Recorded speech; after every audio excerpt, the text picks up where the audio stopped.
daleen ak jàmm ci seen bi di Touba Actu officiel ñi wax ne su fekkee gan nga ci seen bi ñi ngi lay ñaan nga abonné te bës kolos bi ndax nga mën a jot suñu vidéo yi di dugal.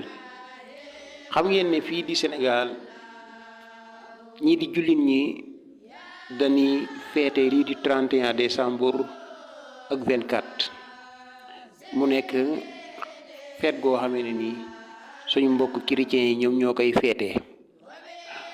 ndax nag lu ab jullit war a feete la, ndax dagan na ci ab jullit mu war koo feete wala daganul ci ab jullit mu war koo feete.